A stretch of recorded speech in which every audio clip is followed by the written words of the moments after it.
Nigel Farage has taken issue with the Online Safety Act, even though it was implemented 2 years ago by the Conservatives, people on his side of the political spectrum. He's saying is an assault on freedom of speech. Now, regardless of how you actually feel about having to upload your ID to be able to watch these naughty websites, it's interesting to think about the country that he talks about as being this bastion of freedom of speech, America. If this is an assault on freedom of speech, as Nigel Farage claims it is, what about the states that have already implemented these laws? Alabama, Arkansas, Florida, Georgia, Idaho, Indiana, Kansas, Kentucky, Louisiana, Mississippi, Montana, Nebraska, North Carolina, Oklahoma, South Carolina, Tennessee, Texas, Utah, Virginia, Missouri, Wyoming, South Dakota, North Dakota, and Arizona.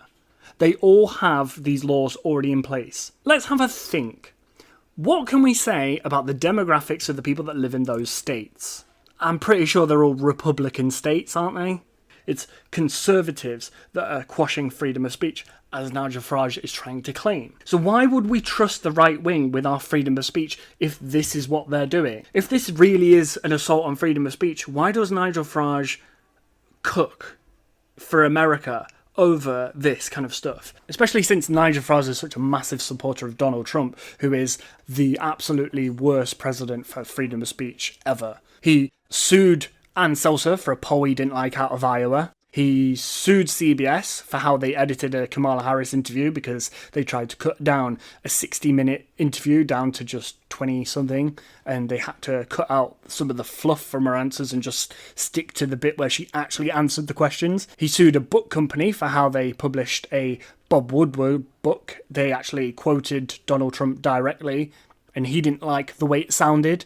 He threatened to de-license news outlets that criticised him, and he also stopped certain news outlets from entering the Oval Office and interviewing, because obviously that's not an assault on freedom of speech. He said flag burning should be punished with a year in jail, even though the Supreme Court have already ruled on that and said that's freedom of speech to burn flags. He sued CNN for calling election denialism the big lie. He sued Bill Maher over a joke.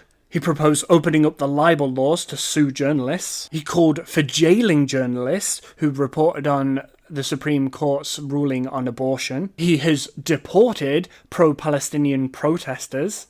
He gag-ordered the EPA for telling the truth on climate change. Just yesterday, he fired the head of Labour Statistics because they used their freedom of speech to say, actually, we made a mistake with last month's statistics. Yeah, Trump, your tariffs have absolutely ruined the amount of jobs that have been created every month. So when Nigel Farage looks at the USA as a bastion of freedom of speech, I don't know what the fuck he's talking about.